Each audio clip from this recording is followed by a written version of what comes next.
2021 में बाबा रामदेव ने निकाला आयुर्वेदिक अस्त्र और आए मैंने एलोपैथी हथियार, और दोनों दे धनादन 3 साल से एक दूसरे से लड़ते आ रहे हैं।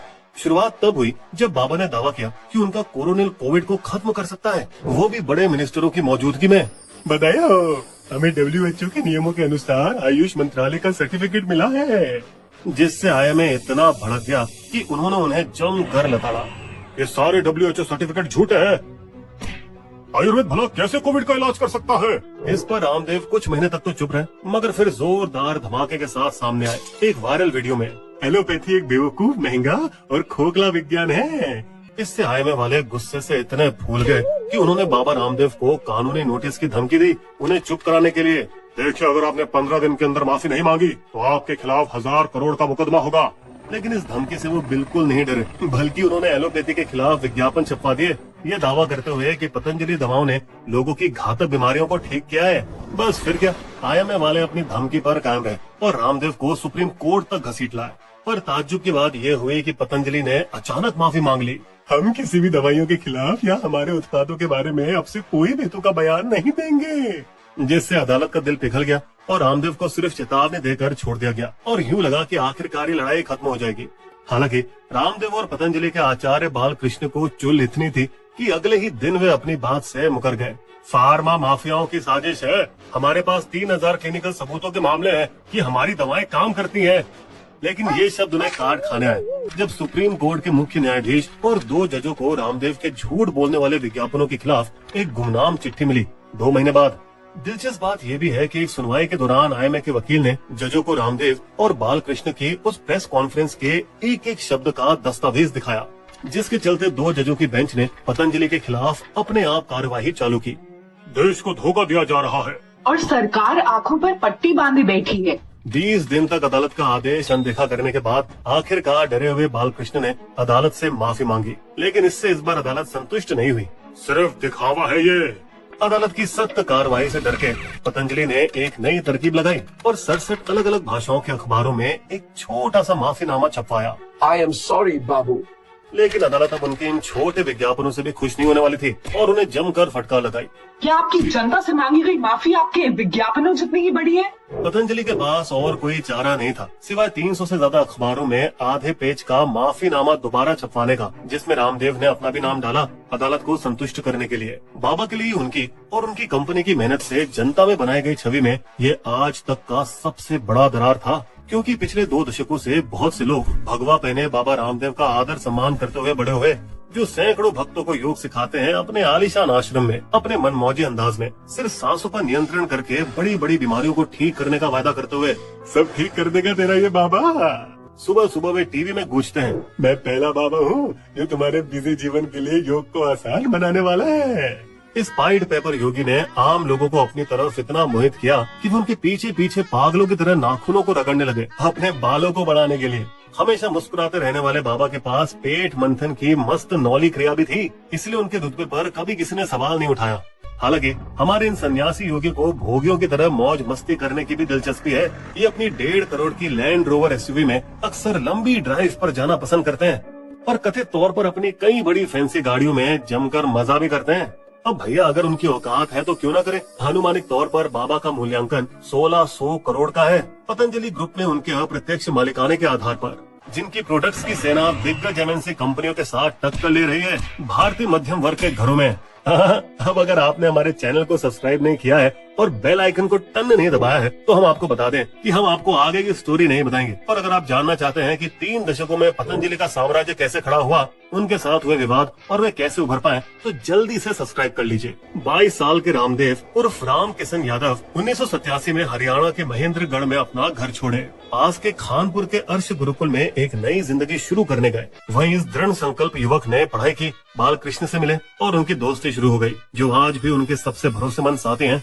2 साल बाद रामदेव और बालकृष्ण ने उच्च स्तर का योग और संस्कृत सीखी हरियाणा के झज्जर के एक आश्रम में, और इसके 4 साल बाद हरिद्वार के कनखल मंदिर में दोनों ने आखिरकार संन्यास दीक्षा ली गुरु शंकर देव से, जिनके कृपालु बाग आश्रम में रामदेव ने पहली बार पौधों और जड़ी बूटियों से दवाई बनाना सीखा, वहाँ उनके वरिष्ठ करमवीर से। उनकी महत्वाकांक्षा इतनी बड़ी थी कि उन्होंने अपने 2 साथी बालकृष्ण और करमवीर को साथ लेकर दिव्य योग ट्रस्ट बनाया 1995 में। अगले कुछ सालों तक वे साइकिल से आसपास के इलाकों में घूमते और अपने आश्रम की बनी आयुर्वेदिक दवाएं बेचते। साल 2000 आते आते रामदेव और करमवीर मुफ्त योग शिविर लगाने लगे और आगे बढ़ने लगे स्थानीय लोगों के लिए, जिसमें स्थानीय पुलिस, राजनेताओं और जिला प्रशासन के अफसरों ने भाग लिया। और यही वो जगह थी जहाँ से रामदेव ने सत्ता के दिग्गजों से दोस्ती करने की आदत डाल ली। लेकिन उनकी किस्मत तब चमकी जब आस्था टीवी के प्रोड्यूसर की नजर उन पर पड़ी। एक शिविर के दौरान पहली बार कोई योग गुरु भगवा कपड़ों में दिख रहा है। दिलचस्प, दर्शकों को यह सन्यासी जरूर पसंद आएगा।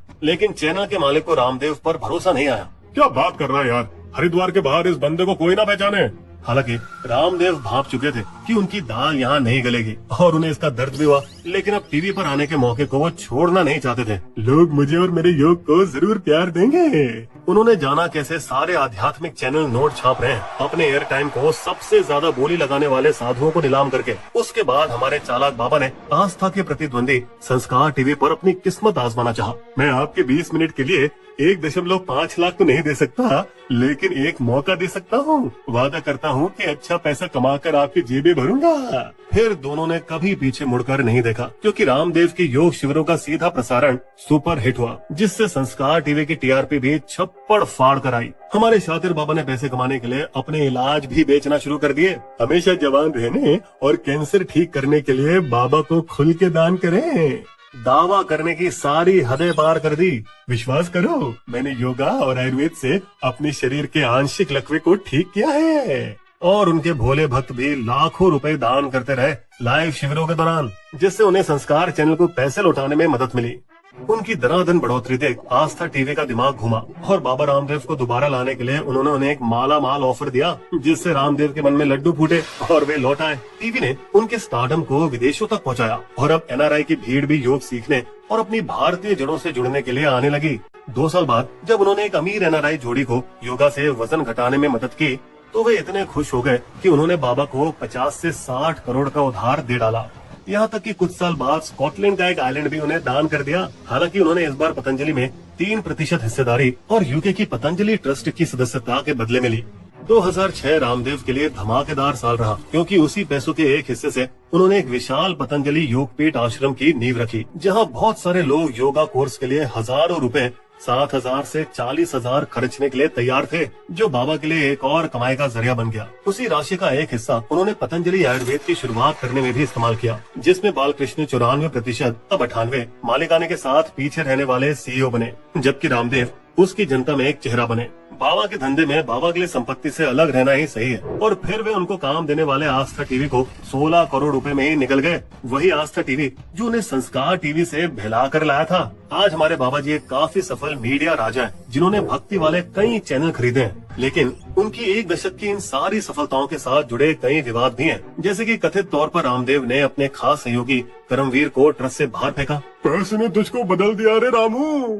फिर जैसे ही वरिष्ठ योगी और आयुर्वेदिक डॉक्टर स्वामी योगानंद ने अपना आयुर्वेदिक दवाओं का लाइसेंस रामदेव से छीना, लालची कहीं के, तब 1 साल बाद रहस्यमय तरीके से अपने घर में मरे हुए पाए गए। और कानाफूसी में ऐसे सवाल उठ रहे हैं कि क्या बाबा रामदेव का इसमें कोई हाथ हो सकता है। वहीं गुरु शंकर देव की सनसनीखेज गुमशुदगी के लिए भी हरिद्वार के कुछ संत रामदेव को ही दोषी ठहराते हैं, जो वही बड़े संत हैं जिनके अधीन उन्होंने दीक्षा ली थी। शायद इसलिए क्योंकि रामदेव के ऊपर आरोप ये भी है कि उन्होंने शातिर तरीके से उनसे जमीन और आश्रम हड़प लिया। लेकिन हमारे बाबा कुछ इस तरह से अपना बचाव करते रहे। मेरे गुरु ने मेरे व्यापार में मदद करने के लिए मुझे ये उपहार दिया है। हालांकि सुप्रीम कोर्ट से लताड़े जाने वाले मामले से 16 साल पहले उनका सबसे बड़ा विवाद हुआ था, जब 2008 में उन्होंने समाज सेवक राजीव दीक्षित के साथ हाथ मिलाकर कोक, पेप्सी और बाकी विदेशी ब्रांड की वाट लगाने के लिए जबरदस्त मोर्चा निकाला था। लेकिन जाना जाता है कि रामदेव फिर दीक्षित से ही जलने लगे, जो आम जनता और मीडिया दोनों की आंखों का तारा बन चुके थे। क्योंकि जब दीक्षित रहस्यमय तरीके से अचानक दिल के दौरे से गुजर गए, एक कार्यक्रम के दौरान गेस्ट हाउस के बंद बाथरूम में, और बिना पोस्टमार्टम के ही उनका अंतिम संस्कार कर दिया। और अब बचे हैं तो सिर्फ आरोप। फिर मौके का फायदा उठाया, विदेशी ब्रांडों के खिलाफ स्वदेशी अभियान में फुदक कर अकेले लीडर बनने की होड़ में। जल्द ही रामदेव अन्ना हजारे आंदोलन में भी शामिल हुए, जिससे उन्हें भ्रष्टाचार के खिलाफ आवाज उठाने वाले राष्ट्रीय नेता की ख्याति मिली। हालांकि कोई कैसे भूल सकता है कि जब पुलिस रामलीला मैदान में उनकी रैली पर टूट पड़ी तो रामदेव महिलाओं के कपड़ों के भेष में मैदान से भाग खड़े हुए।